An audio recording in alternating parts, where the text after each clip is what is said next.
Section 37. Explosive or inflammable dust gas, etc. In this section, we'll be learning about precautions to be taken in case of explosive or inflammable dust gas, etc. so that it does not lead to explosion. So we'll go through the subsection one by one to get a better understanding of it. Subsection 1. Manufacturing process produces dust, gas, fume or vapor of such character and to such an extent as to lightly explode on ignition. All practical measures shall be taken to prevent any such explosion. Now there are certain manufacturing processes which might produce dust, gas, fumes, etc. And if this dust, gas, fume come in contact with the ignition material, it might explode. So all such practical measures shall be taken so that such explosion does not occur. So there are list of precautionary measures which are given so that the explosion does not occur. Clause A. Effective enclosure of the plant or machinery, sources of ignition. Now plant, machinery and all the sources of ignition in such case shall be effectively enclosed so that there is no leakage of any dust, gas, fumes, etc. And even if there is leakage and if the sources of ignition are effectively enclosed, they might not come in contact with the ignition source. So effective enclosure is very much necessary in such cases. Clause B. Removal or prevention of accumulation of such dust, gas, fume or vapor. There should not be an accumulation of any dust, gas, fume, vapor. If they accumulate and any point of time come in contact with the ignition material, it will lead to an explosion. So such accumulation shall be prevented, and if there is an accumulation form, it should be removed. Clause C. Exclusion or effective enclosure of all possible sources of ignition. Now all possible sources of ignition shall be effectively enclosed. In other words, they should be of flame-proof construction so that they do not come in contact with any flammable material. Subsection 2. The plant or machinery used in the process such is not so constructed as to withstand the probable pressure which an explosion will produce. All practical measures shall be taken to restrict the spread and effect of explosion by provision in the plant or machinery of chokes, baffles, vent or other effective appliance. Now there are certain plants or machinery in which if any deviation from the normal standard occurs, there are chances of explosion. Now in such situation, the plant or machinery should be able to withstand that pressure of explosion. And in case the plant or machinery is not designed as to withstand the pressure of explosion, that it will lead to accident. So in such situation, all the practical measures shall be taken, such as providing of chokes, baffles. Baffles is what you can see over here. There is a plate which is connected to the machine and it has got multiple holes. So if there is any excess pressure, it can be released via these baffles. Similarly, vent is a pipe connected to that machine or a plant so that any excess pressure can be released to the atmosphere, or any other effective appliance shall be attached so that it can withstand the probable pressure of explosion. Subsection 3. When any part of the plant or machinery in a factory contains an explosive or inflammable gas or vapor under pressure greater than atmospheric pressure, that part shall not be opened except in accordance with the following provision. Now there are certain part or machinery in the factory, such as maybe pressure vessel or piping, which might contain pressure of inflammable gas or vapor, which may be greater than atmospheric pressure. Okay, so in such condition, if we are doing any opening or operation on that pipeline or vessel, the following precaution has to be taken. Now what are the following precautions? Number 1, A. Stop valve or other means to stop flow of gas to the part which is fastened or loosened. Now as you can see in this image, there is a stop valve. A stop valve may be any valve which is used to completely stop the flow of gas. Now suppose consider we are opening this part, this 90-degree elbow we are opening, okay, and so in order to open this, let us consider the pressure is coming in this direction. Pressure is coming in this direction.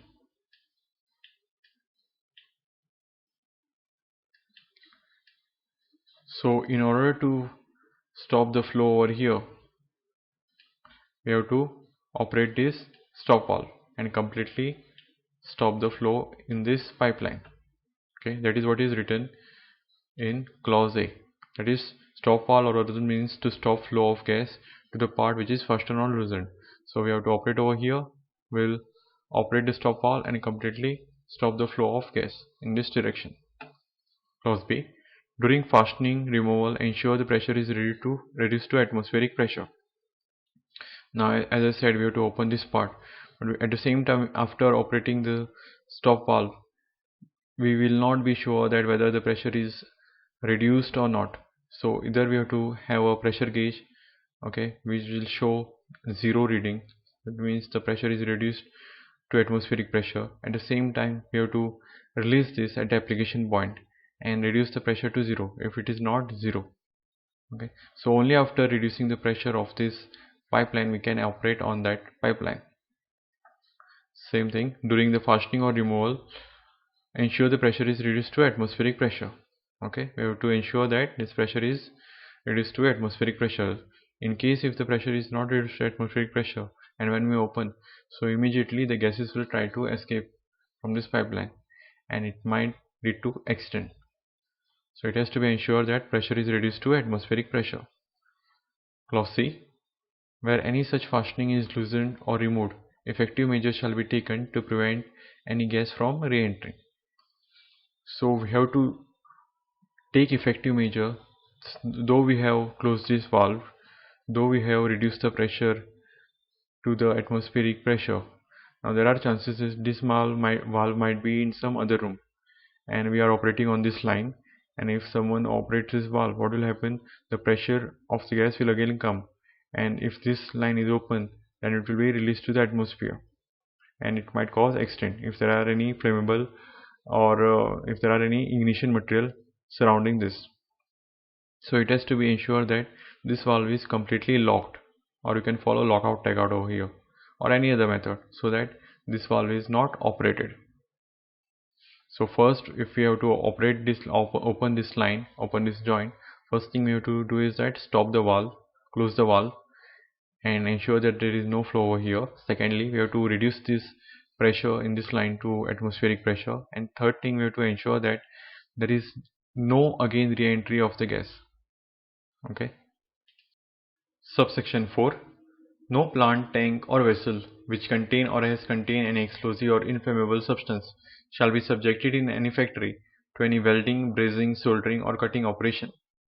Now there are certain tanks or pressure vessels in a factory which are used for storing of inflammable material.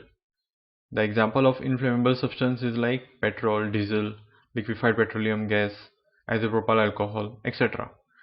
Now this inflammable substance are if stored in this tank or pressure vessel, then the following operation cannot be done on the tank or pressure vessel, such as welding, brazing, soldering or a cutting operation, because all these are hot work operation, and if carried out in presence of the flammable substance, then what will happen? A spark, as you can see in this picture, okay, if comes in contact with the inflammable material, then it might lead to explosion or fire. Similarly, the static charge if developed on this because of friction, that also might lead to an accident. So but if we have to carry out welding operation, then we have to ensure that the tank is empty. Okay, so first thing is that empty the tank for carrying out such operation, and after the tank is empty, you have to ensure that there is no presence of such inflammable substance inside the tank or pressure vessel. And after the operation is carried out, then we have to ensure that no such substance shall be allowed to enter unless the metal is cooled. So unless the metal is cooled, the re-entry of the substance shall not be done, because if the metal is hot and the substance is allowed to enter, then because of the contact with the hot metal, it might ignite and fire may occur. So this clause has to be taken care of. Subsection 5. The state government may by rules exempt, subject to such condition as may be prescribed, any factory or class or description of factories from the compliance with all or any of the provision of this section. Now state government has been given the power, then they can exempt any such factory or a certain description of factories from following the provision of the section, or any a certain provision of the section or all the section they can exempt. Okay, so we'll move on to section 38. Now we'll go through section 38, that is precaution in case of fire. In this section we'll be learning about various precautions to be taken in case of fire in a factory. So we'll go through the subsection to get a better understanding of it. Subsection 1. All practical measures shall be taken to prevent the outbreak of fire and its spread, both internally and externally, and to provide and maintain safe means of escape for all persons in the event of fire, and the necessary equipment and facilities for extinguishing fire. A factory should take all necessary practical preventive measures so that fire does not outbreak in a factory. Also, if it occurs, then it should be ensured that it does not spread. Now this may occur inside the factory or outside the factory. Now first of all, why will the fire occur? Now there are various reasons for fire. One could be a combustible or inflammable material catching fire. The second one could be a short circuit or any other electrical reason. Third one could be a chemical reaction. Fourth one might be a static charge, or maybe a lightning, or etc. Okay, so there are many reasons for which fire could occur. So a factory should take all practical measures to prevent the outbreak of fire and its spread. And at the same time, also in case of fire occurs, it should be also ensured that how all the person in the factory should come out of the factory to the assembly point. Okay, so safe means of escape should be provided. Now safe means of escape or exit should be such that I'll add some points to that. It should be without any obstruction. The exit should be properly illuminated, and the direction of the exit should be marked at each and every point, so that person, even in the night, he knows that what are the means of escapes in a factory. Similarly, the necessary equipment and facilities for fire extinguishing should be provided. Now what are the facilities that could be fire extinguisher provided? That could be a fire hydrant system for extinguishing fire. That could be a sprinkler system. So all such facilities shall be provided.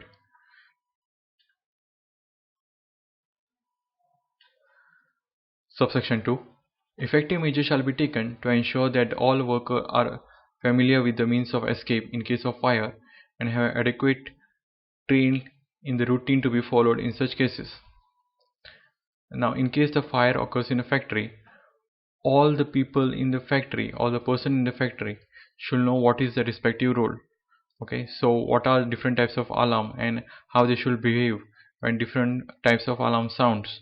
Okay, and what they should be doing. So all these things they should know. So a proper training or mock drill should be conducted so that people are practically trained. Okay, so in a scenarios where fire breakout. So the third one, the state government may make rules in respect of any factory or class of description of factory, requiring the measures to be adopted to give effect to the provision of the subsection 1 and 2. Now state government has been given the power that they can frame rules in regards to subsection 1 and 2 for a class of factory or a description of factories, for especially for the measures to be adopted in case of fire. So further rules will be stated by the state government. Subsection 4. If the chief inspector is of the opinion that the measures provided in a factory are not adequate or inadequate, then he may order in writing to take additional measures before specified date. Now, if chief inspector visits a factory and he finds that the measures that are adopted or taken for fire or outbreak of fire are not adequate, are not enough, then he may provide in writing to take additional measures, and this should be complied by a factory within the specified date provided by the inspector. Now we'll move on to our next section. Now we will go through section 39, that is power to require specification of defective parts or test of stability. In this section we'll be learning about power given to the inspector in case if he visits the factory and finds that part of a building or machinery or plant is in unsafe condition. So we'll go through the subsection. Subsection 1. If it appears to the inspector that any building or part of building or any part of waste, machinery or plant in a factory is in such a condition that it may be dangerous to human life or safety, he may serve on factory and order in writing. Now if the factory inspector visits a factory and finds that certain part of machinery, as you can see in this image, this is in very unsafe condition. Similarly, if he finds that part of a building or waste it is in unsafe condition, then he will order in writing to the factory. The following things he will order in writing. Clause A. To furnish such drawings, specification and other particular as may be necessary. Now he will ask the factory to provide such drawing related to that machinery which is in unsafe condition. Similarly, specification and other particular related to the same thing, to check whether that can be operated safely.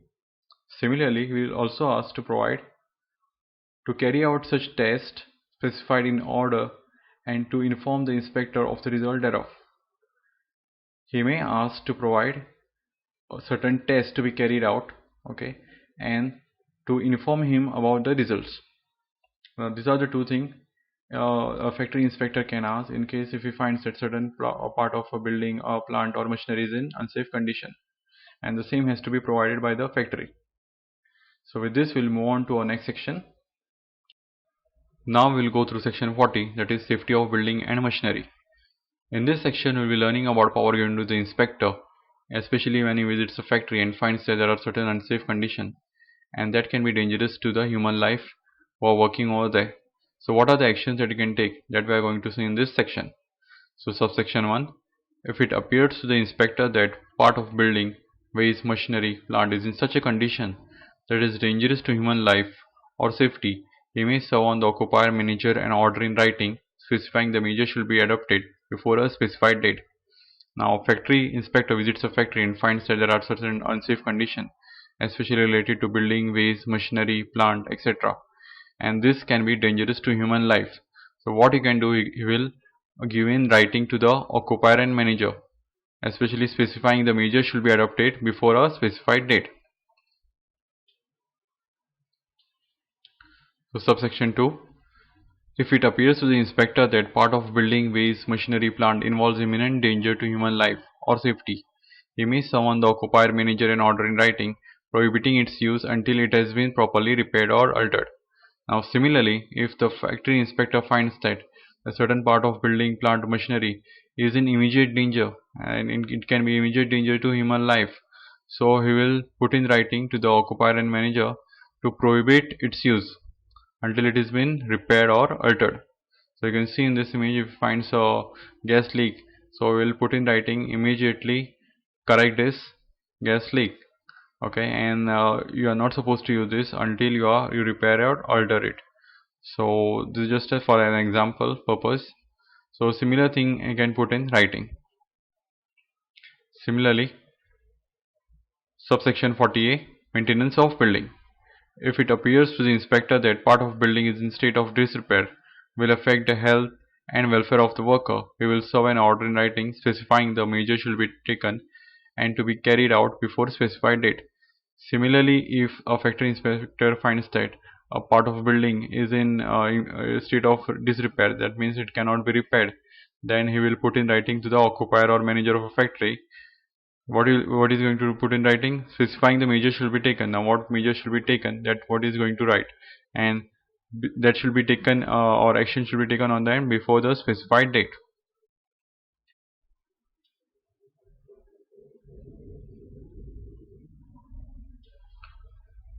Now we will go through section 40B, that is safety officers. In this section we will be learning about number of safety officers to be employed in a factory, which will be given in the notification by the state government. So we will go through the section. Subsection 1.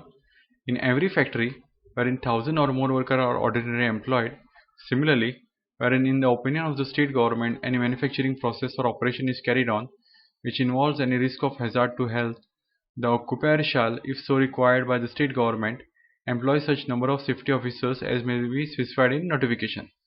Now in certain factories wherein 1000 or more workers are employed, similarly there is manufacturing process and it involves risk of hazard to health. So in such scenario, the factory should employ safety officers as given in the notification by the state government. Similarly, subsection 2, the duties, qualification and condition of service of safety officer shall be as may be prescribed by the state government. So this also will be the duties, qualification and condition of service of safety officer will be prescribed by the state government. The same has to be followed by the factory.